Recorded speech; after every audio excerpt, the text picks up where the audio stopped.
Hello everyone, welcome to study for civil services. Study for civil services में आपका स्वागत है।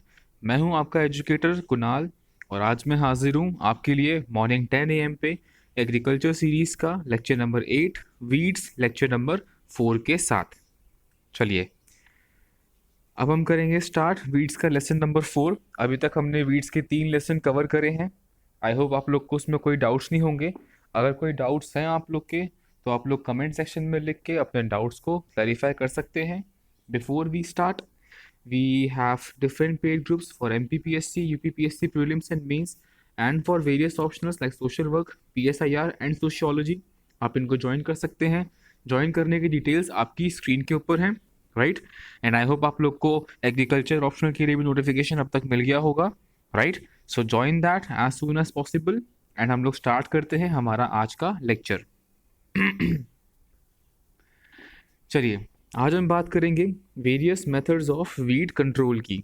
शुरुआत हम करेंगे cultural methods of weed control, then we have physical और mechanical methods of weed control and then we have biological methods of weed control.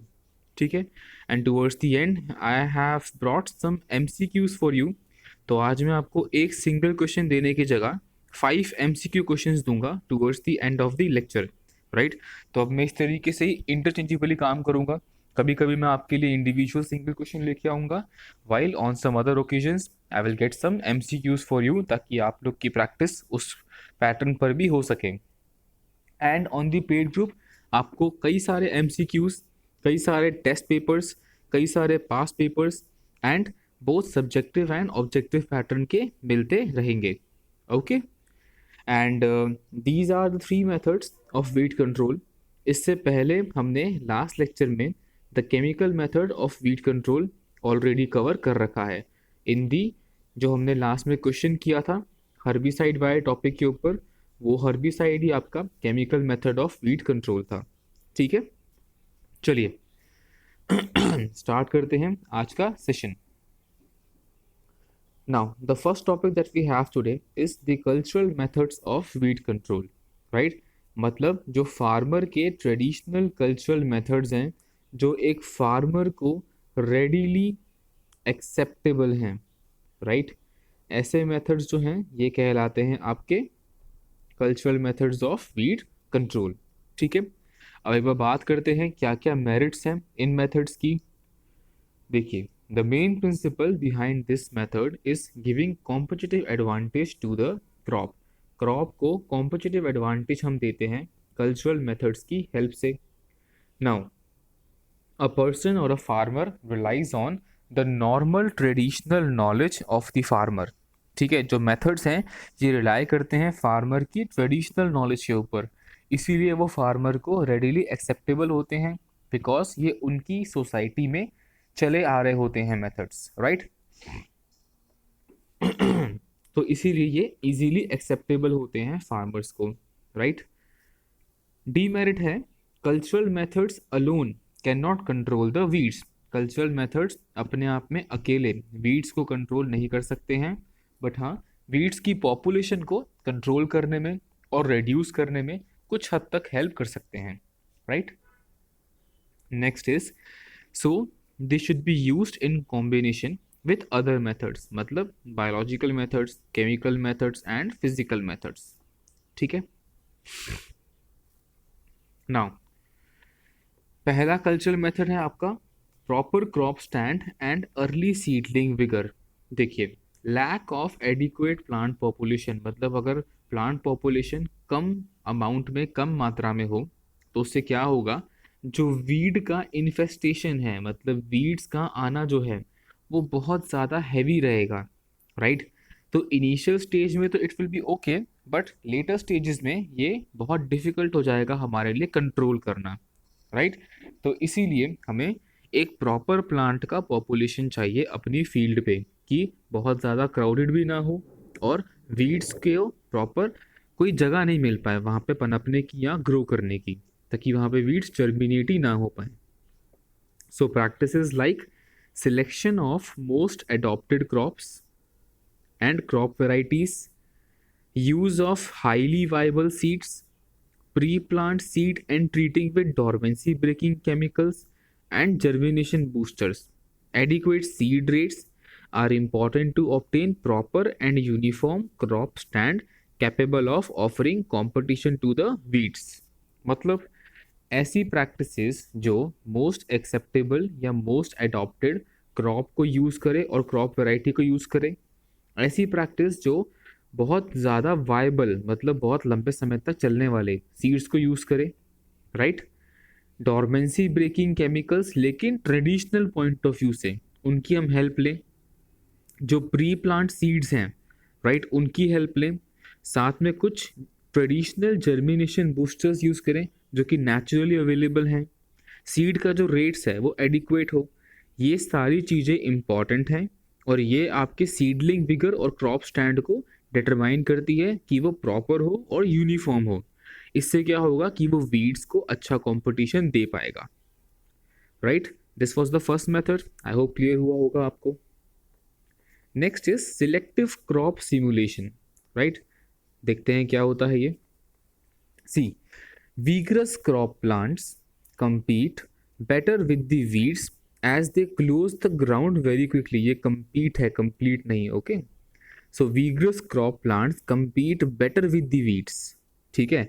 जो crop plants ज़्यादा अच्छे से ज़्यादा vigorously ग्रो कर सकते हैं वो वीड्स को एक बेहतर कंपटीशन देंगे, क्योंकि वो जो लैंड का ओपन एरिया है उसको बहुत जल्दी कंप्लीटली कवर अप कर लेंगे, तो वीड्स को स्पेस ही नहीं मिलेगा। प्लस वीड्स जो हैं उनको न्यूट्रिएंट्स का डिप्राइवेशन मिलेगा, तो प्रॉपर न्यूट्रिएंट्स भी वीड्स को नहीं मिल पाएंगे, right. Now selective simulation can be achieved by application of soil amendments.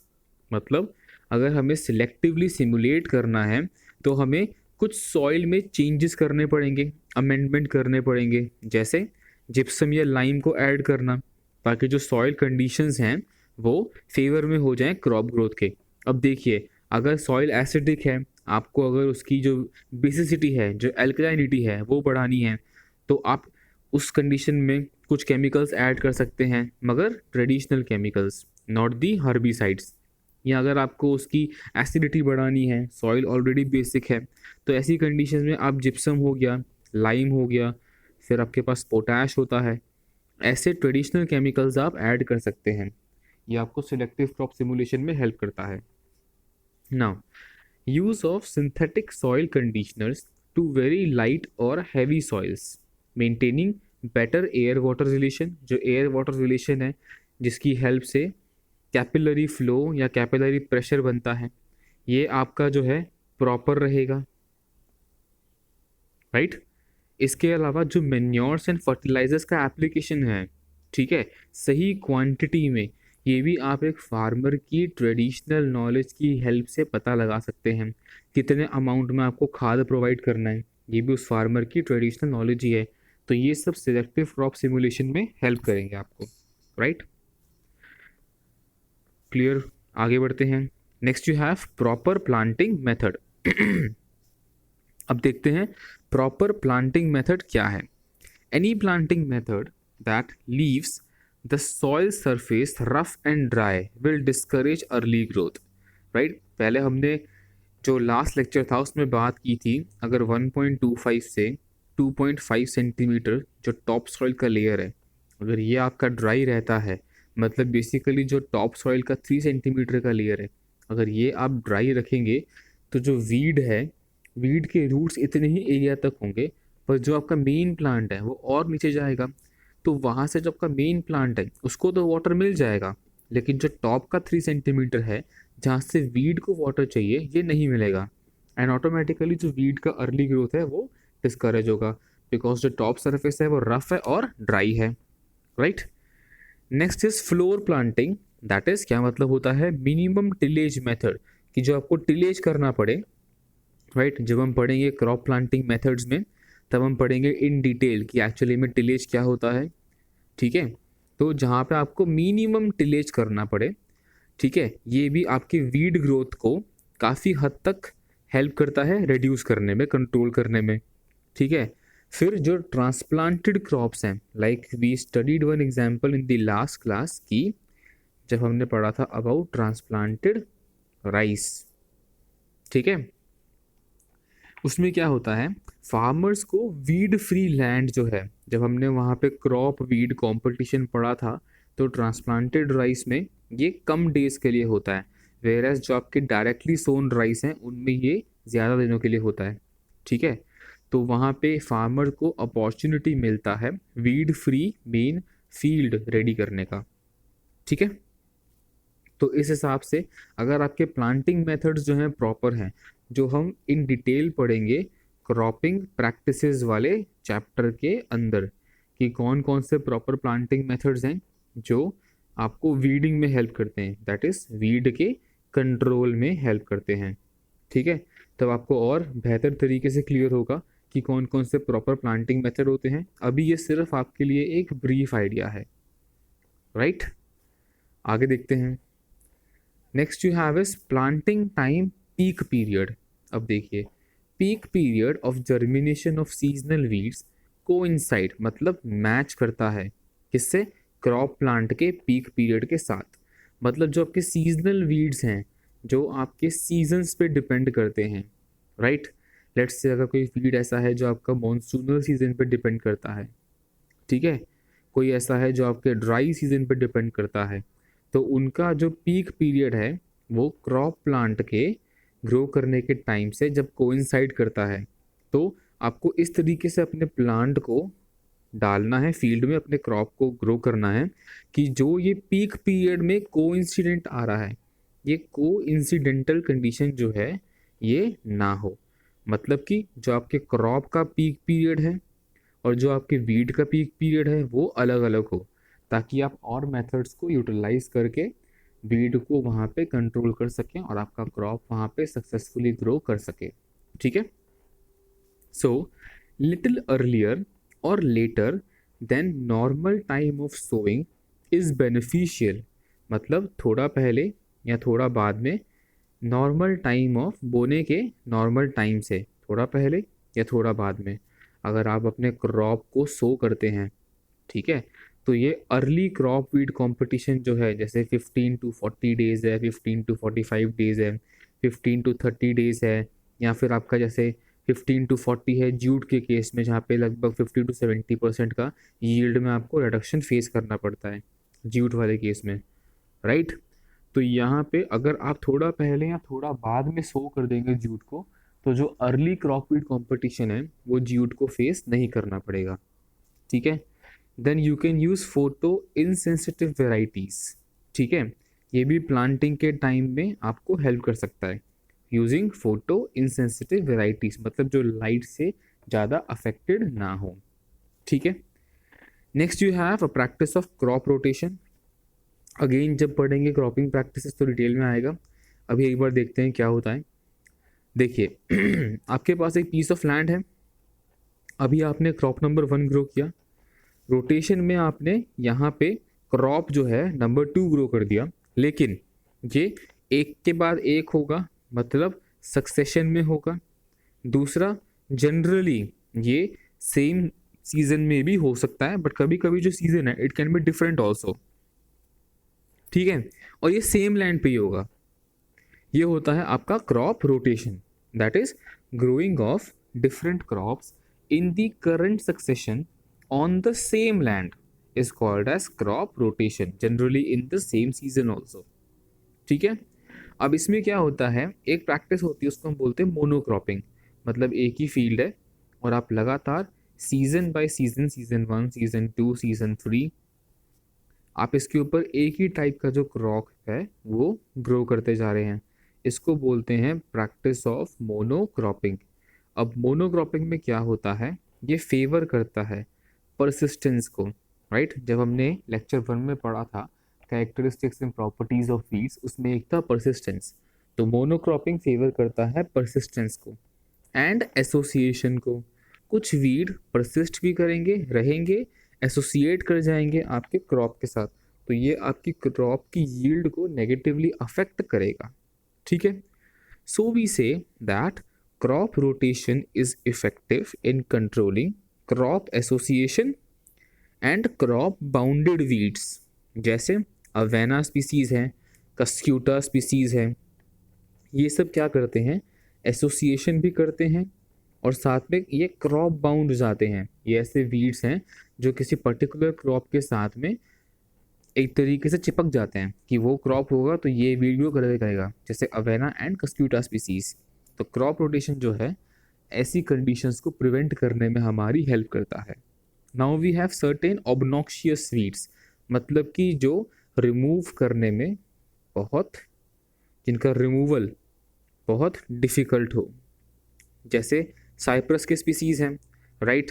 अगर आप जो आपका राइस है, अगर आप लो लैंड पे जो राइस को यूज़ करेंगे लेकिन क्रॉप रोटेट करके, राइट, तो जो आपके साइप्रस के स्पीसीज़ हैं ये भी crop association and crop bound nature दिखाते हैं। ये ग्रो नहीं कर पाएंगे, ये प्रॉस्पर नहीं कर पाएंगे, राइट। ये भी क्लियर हुआ आपको।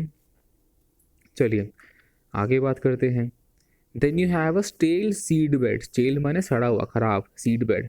इसमें क्या होता है कि आपके पास एक पीस ऑफ लैंड है, ठीक है, यहाँ पे पहली बार में कुछ वीड उगेगा, ये होगा आपका फर्स्ट फ्लश ऑफ वीड, मतलब पहला पॉपुलेशन आया वीड का।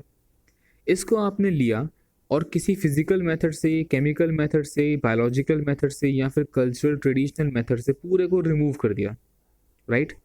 फिर आपके पास सेम लैंड आया, ठीक है, देखिएगा, फिर आपके पास यहाँ पे सेम लैंड आया, फिर यहाँ पे आया सेकंड फ्लश ऑफ वीड्स।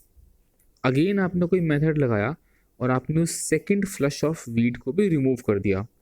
फिर जब आपके पास यही लैंड बचा, फिर आपने इस लैंड पे अपना डिज़ायरेबल क्रॉप ग्रो किया, ठीक है।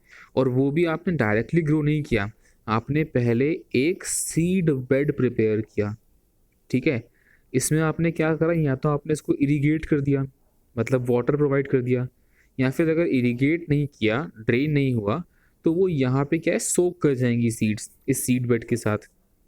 और फिर उसके बाद आपने इसको यहाँ पे सो करा। इवन जो आप वीड्स भी ग्रो करते हैं ना, वीड भी आप एक वीड के सीड्स का सीड बेड बना के ही ग्रो करते हैं, राइट। और फिर आप उसमें पैराक्वाट हो गया, डायाक्वाट हो गया, उनको यूज़ करके, जो कि केमिकल मेथड में बेसिकली आता है, उनको यूज़ करके आप रिमूव करते हैं, ठीक है। इस तरीके से जब आप करते हैं तो एक स्टेल सीड बेड प्रिपेयर हो जाएगा और जो फ्लशेस हैं इनिशियल वीड्स के, वो कंफर्टेबली आप रिमूव कर सकते हैं। आई होप क्लियर हुआ होगा। एक बार पढ़ते हैं क्या है ये। It is one where 1 or 2 flushes of weeds are destroyed, मतलब इनिशियल एक या दो, जो मैंने समझाया आपको, वीड के फ्लशेज को आप डिस्ट्रॉय कर देंगे बिफोर प्लांटिंग एनी क्रॉप, किसी भी क्रॉप को प्लांट करने से पहले।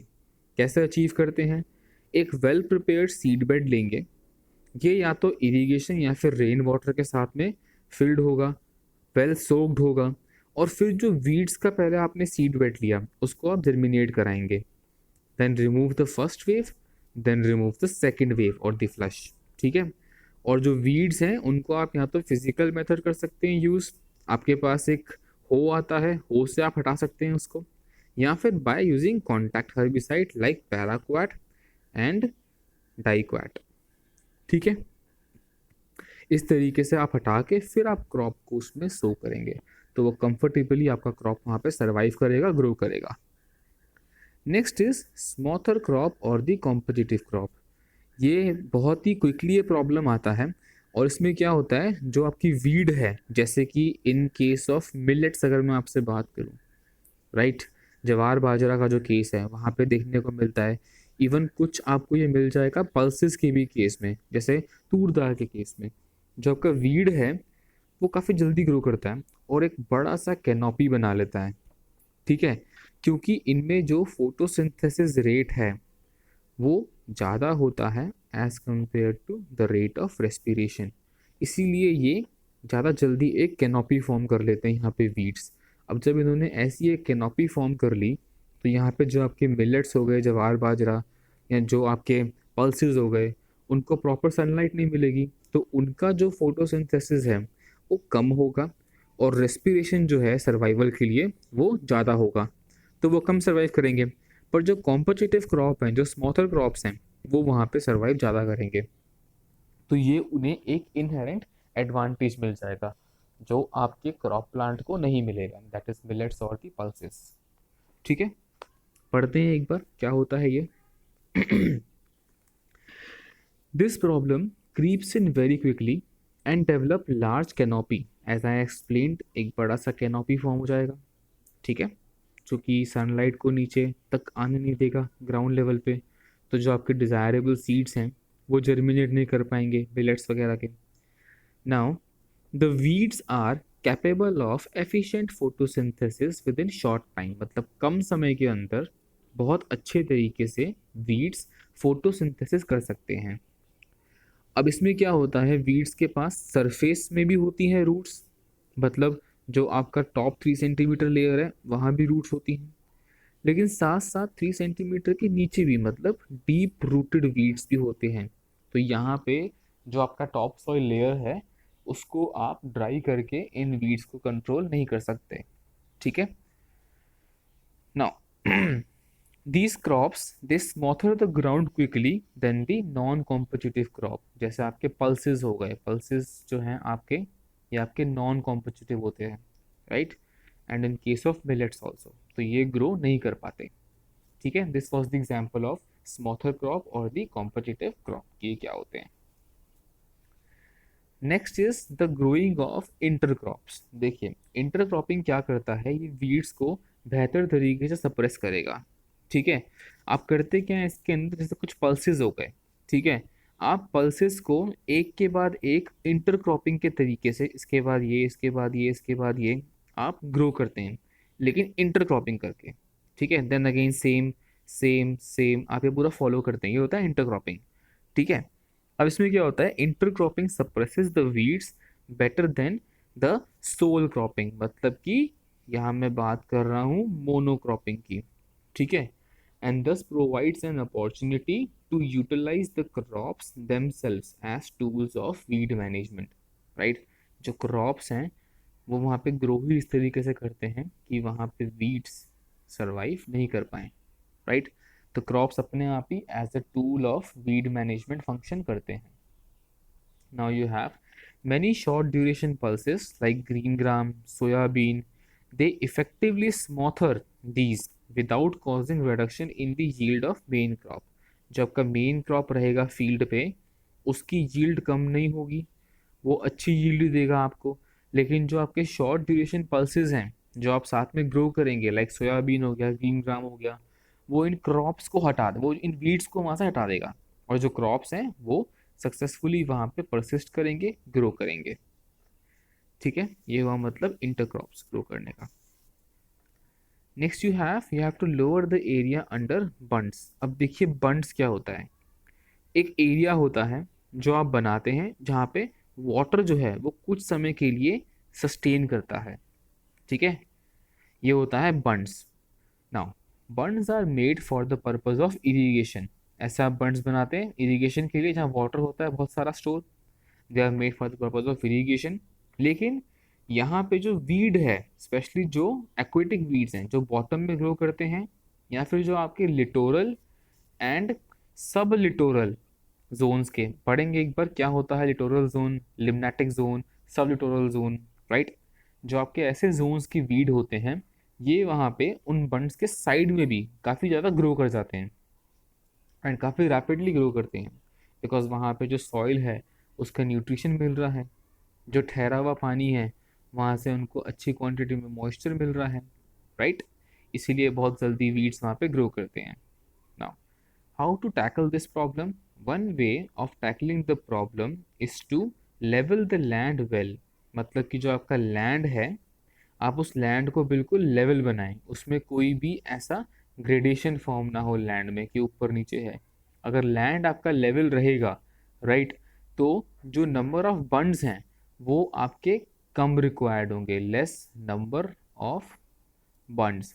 प्लस कुछ टेक्निकल एडवांसमेंट भी हमको चाहिए कि जो वाटर है उसका सप्लाई अगर कंटिन्यूस रहेगा तो ऐसे बंड्स को बनाने की ज़रूरत ऑटोमेटिकली कम हो जाएगी, एंड आपकी फील्ड पे जितने कम बंड्स हो उतना अच्छा है, बिकॉज इन बंड्स को आपको फ्रीक्वेंटली क्लीन करना पड़ता है फिजिकल मेथड से, बिकॉज केमिकल मेथड आप वहाँ पे अपनाना अवॉइड करते हैं क्योंकि यही पानी आपके क्रॉप्स के पास भी जाता है, तो वो क्रॉप्स के लिए बहुत हार्मफुल रहता है, राइट। तो ये था मतलब lowering the area under Burns का। So these were the cultural methods. Now we come over to the physical or the mechanical methods of weed control. देखते हैं ये क्या होते हैं। हैंड हो था फर्स्ट एनिमल ड्रॉन इम्प्लीमेंट, जो आपके टूल हैं, इन्होंने इसको डिस्कवर किया था, जिन्होंने फर्स्ट टाइम वीड वर्ड भी यूज़ किया था। मैंने आपको पढ़ाया था वीड के लेक्चर नंबर 1 के अंदर 1731 में, ठीक है। Now we talk about merits and demerits. See these methods are efficient, affordable and safe. Efficient है, अफोर्डेबल है मतलब पॉकेट फ्रेंडली है, और सेफ है क्रॉप के लिए, और क्रॉप के लिए भी और यूज़र के लिए भी इसमें कोई हार्मफुल इफेक्ट इन्वॉल्व नहीं है। ये ओल्डेस्ट मेथड है, इफ़ेक्टिव है एंड कॉस्ट फ्रेंडली है। इसके लिए कोई स्पेशल स्किल नहीं चाहिए, और जो फार्मर्स हैं ये इनको भी रेडीली एक्सेप्ट कर लेते हैं, मतलब मान लेते हैं। सिर्फ आपको तरीका बताना है, आपको इम्प्लीमेंट देना है उनको, राइट, और आपको एक वे बताना है उनको, और वो उसको रेडीली एक्सेप्ट कर लेंगे, ठीक है।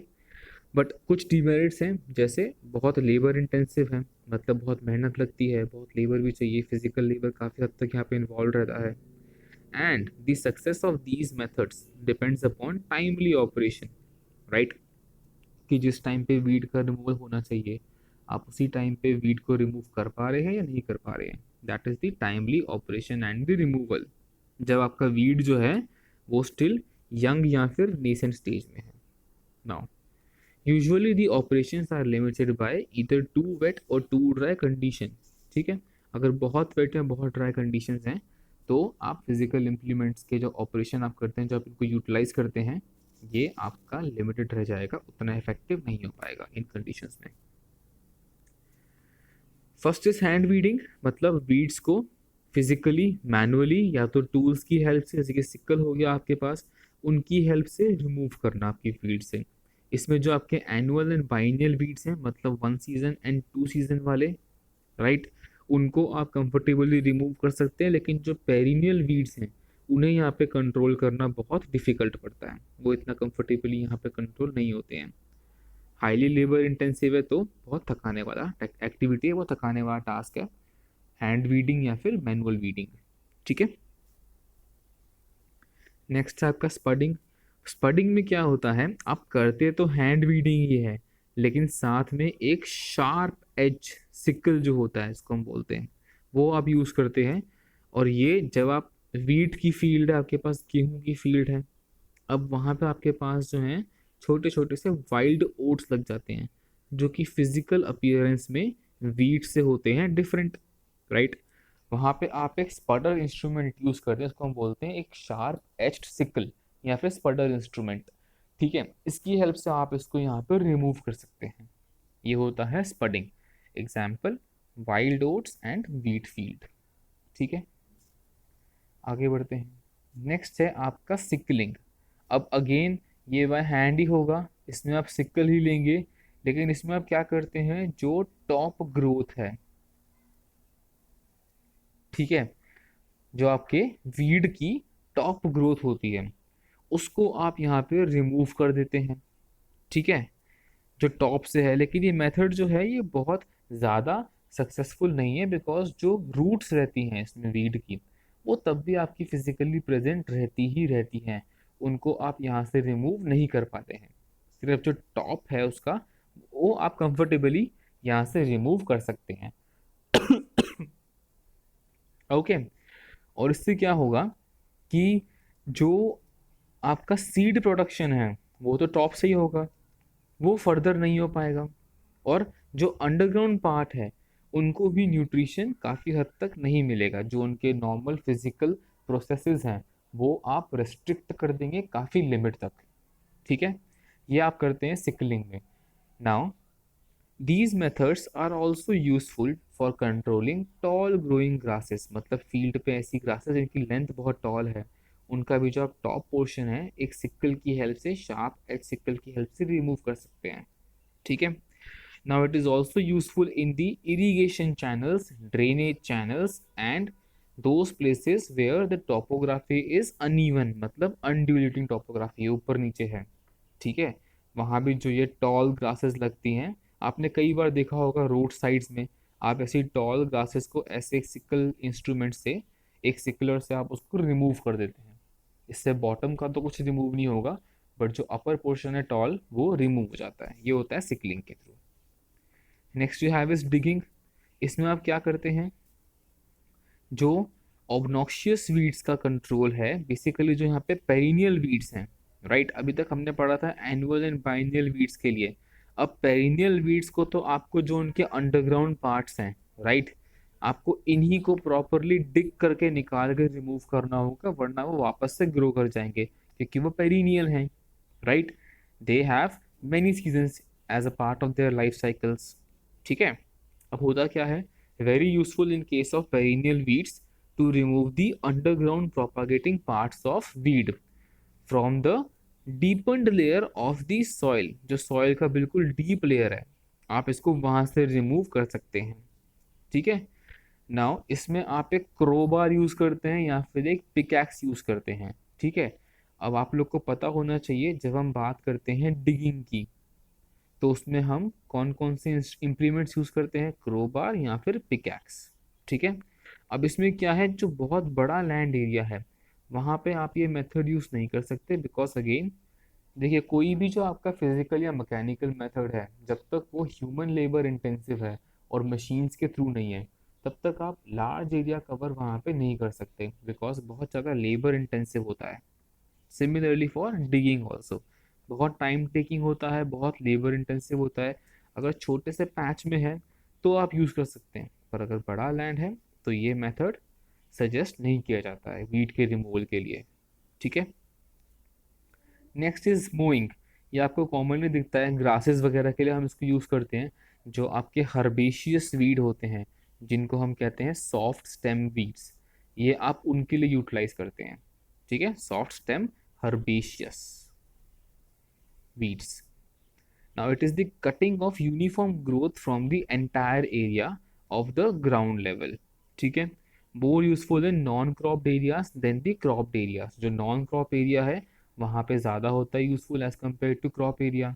और ये जो आपका कोई एरिया है उसकी एस्थेटिक वैल्यू, मतलब जो उसकी ब्यूटी है, ये उसको ब्यूटीफाई करने में हेल्प करता है, उस एरिया को खूबसूरत बनाता है।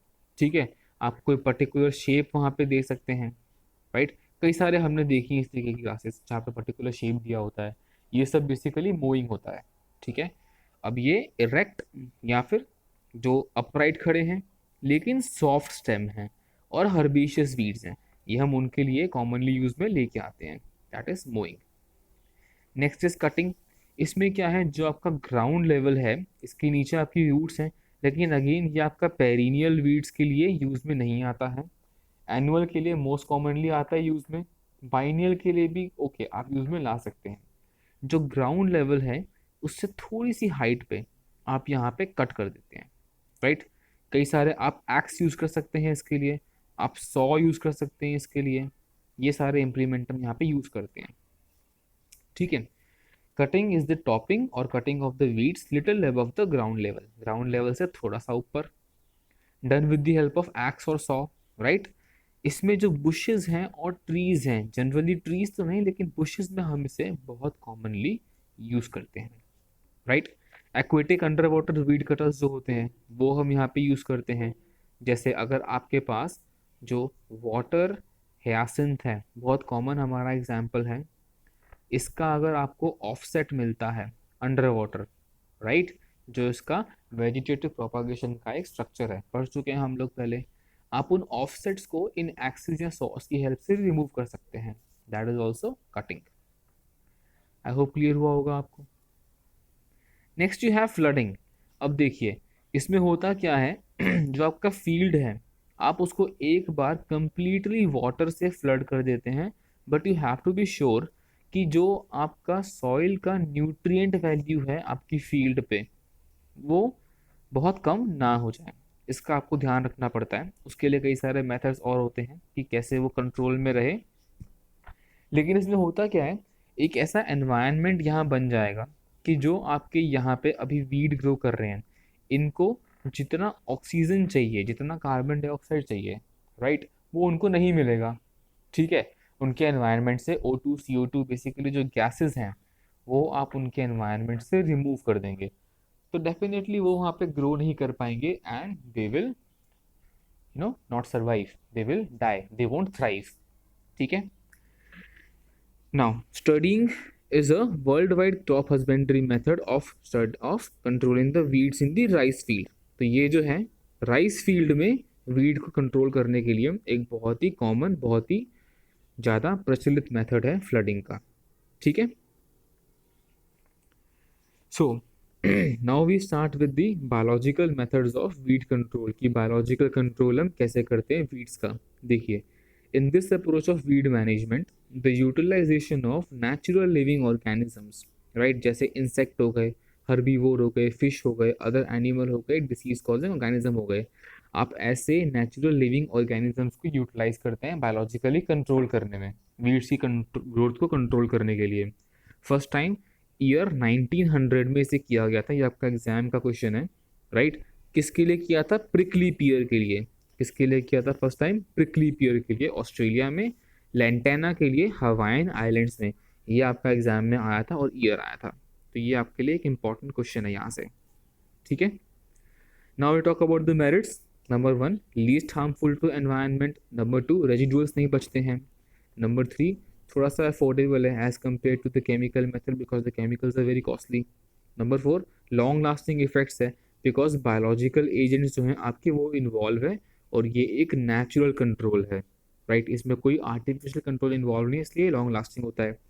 And it will not affect the non target plants. जो आपके टारगेट प्लांट्स हैं ये बस उन्हीं को अफेक्ट करेगा, नॉन टारगेट को नहीं करेगा अफेक्ट, तो इसलिए सेफ है।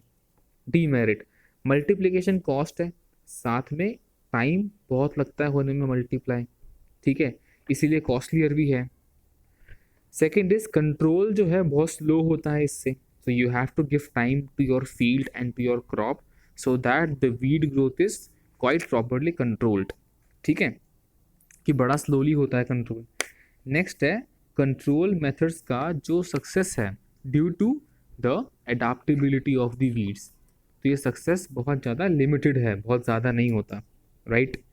Next you have is very few host specific bio agents are available. तो हमें होस्ट स्पेसिफिक बायो एजेंट्स मतलब कि जो सिलेक्टिविटी वाला एस्पेक्ट है, हमें इस सिलेक्टिविटी को अभी भी इम्प्रूव करने की ज़रूरत है, राइट। सिलेक्टिविटी का जो एस्पेक्ट है इसमें हम अभी भी मात खा रहे हैं, यहाँ हमको इम्प्रूव करना पड़ेगा। Now approaches in biological weed control दो होती हैं, क्लासिकल एंड बायोहर्बिसाइडल। देखते हैं इसमें क्या होता है।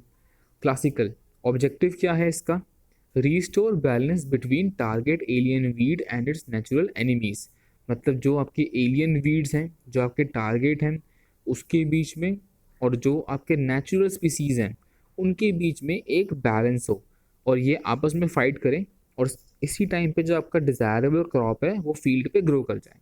ठीक है, तो आपको ऐसे बायोलॉजिकल एजेंट्स यहाँ पे लेके आने होंगे जो एनिमी हो टारगेट एलियन वीड के। Now they reduce the population first and then the bioagent population also gets reduced due to the starvation of food। मतलब पहले तो वो टारगेट एलियन वीड को ही कम करेंगे, ख़त्म कर देंगे, फिर अपने आप ही अपनी खुद की पॉपुलेशन को भी ख़त्म कर देंगे, तो आपके पास अल्टीमेटली जो है सिर्फ क्रॉप प्लांट ही बचेगा और आपकी फील्ड वीड फ्री हो जाएगी। Now after some time the bio agent population में रिकवर अगेन। कुछ टाइम के बाद जो बायो एजेंट है उसका पॉपुलेशन दोबारा आ जाएगा, तो अगर आपके पास वापस से वीड का नेक्स्ट फ्लश आता है तो ये पॉपुलेशन उसको कंट्रोल दोबारा कर सकता है और यही पैटर्न साइक्लिक मैनर में फॉलो होता है। ठीक है। Now characteristics are host specific, right, मतलब it should be host specific, यानी कि सिलेक्टिविटी जो है वो इसमें अच्छी खासी होनी चाहिए, मतलब कि जो आपका क्रॉप है, इकोनॉमिक प्लांट स्पीसीज है, उसको ये अटैक ना करे। Second is bioagent hardiness. It should be free from its own parasites and predator। मतलब कि it should be immune, कि बायो एजेंट जो हमने यूज़ किया पता लगे उस पर कोई डिसीज़ लग गया तो वो हमारे लिए और ज़्यादा डिफ़िकल्ट होगा कंट्रोल करना, यही एक नेगेटिव एस्पेक्ट भी है इसका, राइट। तो ये चीज़ नहीं होनी चाहिए, ये खुद इम्यून होना चाहिए, मतलब हार्डी होना चाहिए। Next is feeding habit. जो बायो एजेंट है ये बीड्स को प्रॉपरली कंट्रोल करने में होना चाहिए एफिशिएंट। अगर हम साथ में फ्लावर या सीड भी अटैच करें वीड के, राइट, तो ये फ्लावर पे फीड कर जाए, सीड पे फीड कर जाए, इवन स्टेम, रूट या फिर लीफ पे फीड कर जाए, मतलब वीड का कोई भी पार्ट हो तो ये वीड के किसी भी पार्ट पे सरवाइव कर जाए, राइट, उसके ऊपर फीड कर जाए। ठीक है, हमें ऐसा चाहिए bio agent. Next is ease of multiplication, मतलब अपना पॉपुलेशन जो है, नेचुरल पॉपुलेशन अपना नेचुरली रिप्रोड्यूस करके काफ़ी ज़्यादा अमाउंट में बढ़ा ले। ठीक है, ये कुछ कैरेक्टर्स हैं एक सक्सेसफुल बायोलॉजिकल एजेंट के। Next we have kinds of classical bio agent, insect, carp fish, plant pathogen, competitive plant, snails and mites. Insect जैसे कि आपके क्रॉसीडोसैमा मॉथ हो गया, कार्प फिश जैसे आपका जो फ्रेश वाटर कैट फिश है ये कार्प फिश होता है। ठीक है, ये एक्वेटिक वीड्स कंज्यूम कर लेता है। प्लांट पैथोजन है कई सारे, जैसे जो अकासिया है, ये सिफेलोस्पोरियम के जो स्पोर्स है ये अकासिया वीड को कंट्रोल करने में बहुत हेल्प करते हैं। नाउ कॉम्पिटिटिव प्लांट्स, कुछ ऐसे प्लांट्स हैं, ठीक है, जैसे आपका इलियोकारिस एक्वेटिक प्लांट है, ये कैनाल के बॉटम को, जो एक कैनाल है उसके बॉटम को पूरा कवर कर लेगा, तो वहां पे कोई वीड ग्रो ही नहीं कर पाएगा। ठीक है, ये है इलियोकारिस एक्वेटिक प्लांट। फिर है आपके स्नेल्स, जैसे आपका स्नेल हो गया मैरिसा, ये अपने आप ही एक्वेटिक वीड के ऊपर फीड करता है, जैसे वाटर हैसेंट के ऊपर फीड करता है ये। देन यू हैव माइट्स, ठीक है, जो आपका माइट है टेट्रानिकस, राइट, ये आपका पिकली पियर ओप्यूंशिया जो होता है, इसको हम पिकली पियर भी कहते हैं, ये इससे कंट्रोल करने में हेल्प करता है। ठीक है, next is second bio herbicidal weed control. ये क्या होता है? Bio herbicides are pathogens cultured artificially, मतलब हम इन्हें नेचुरली नहीं आर्टिफिशियली बनाते हैं, और ये स्प्रेएबल फॉर्मुलेशन, मतलब स्प्रेज की तरह में ये आपके पास अवेलेबल रहते हैं कि आप इसको स्प्रे कर सकते हैं। इसमें जो पैथोजेंस आप यूज़ करते हैं, जो बायोलॉजिकल एजेंट आप यूज़ करते हैं, वो सिर्फ वीड को कंट्रोल करने के लिए होता है, और ये वीड के नेटिव प्लेस से भी हो सकता है, और पॉसिबल कि ये नेटिव प्लेस से ना भी हो। They are generally called as mycoherbicides. ठीक है, they can be both specific और जनरल, यानी कि non specific, right. Now bioherbicide remains active only on the current weed population without any chance of cyclic perpetuation, मतलब कि जो current weed population है ये इसी फ्लश को सिर्फ रिमूव करेगा, जो नेक्स्ट फ्लश आएगा उससे पहले आपको वापस से अपने इस जो सिंथेटिक बायो एजेंट है, राइट, आपको इस बायो हर्बिसाइड को, इस माइको हर्बिसाइड को दोबारा से ऐड करना पड़ेगा, स्प्रे करना पड़ेगा। ठीक है, हर नई फ्लश के साथ में आपको चाहिए होगा एक रीट्रीटमेंट। ठीक है, now they can be developed for selective control of weeds in a crop just like any other selective herbicide, which is not the case of with classical philosophy bio agents. ये difference है, ठीक है, कि इनको आप selectivity के साथ, मतलब सिलेक्टिव कंट्रोल के साथ डेवलप कर सकते हैं, पर जो नेचुरल एजेंट्स हैं वहाँ पे आप उसको डेवलप नहीं कर सकते, जो आपके नेचुरल बायोलॉजिकल एजेंट्स हैं, लेकिन बायो हर्बिसाइड में आप डेवलप कर सकते हैं अपने हिसाब से, स्पेसिफिसिटी के साथ और सिलेक्टिविटी के साथ। Development of bioherbicides has great incentive to the private profit oriented organisations, definitely, because इनको आप मार्केट में सेल करेंगे, इससे अच्छा खासा आपको प्राइस मिलेगा। ठीक है, तो आप उसे कमर्शियल लेवल पे जाके बना सकते हैं, सेल कर सकते हैं। Next is commercial myco herbicides. Examples are Collego and Bipolaris. Wettable powder होता है जिसमें कॉलिटोट्राइकम के होते हैं स्पोर्स, ये आप राइस फील्ड में यूज़ करते हैं। बाइपोलारिस कंट्रोल करता है जॉनसन क्लास को, और इसमें बाइपोलारिस स्पीसीज के फंगल स्पोर्स होते हैं। ठीक है, क्लियर हुआ? So this was about the lecture friends, right. और आज मैं आपके लिए कुछ MCQs लेके आया हूँ। लेट अस सी आप में से कितने लोग इन MCQs का आंसर दे सकते हैं। अभी मैं आपको उस क्वेश्चन दूंगा and I will give you रफली 10 सेकेंड्स फॉर ईच क्वेश्चन।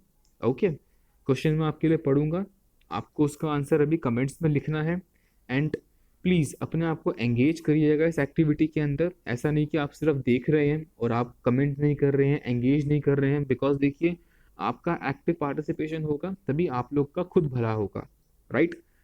और अब हम स्टार्ट करते हैं हमारे MCQs।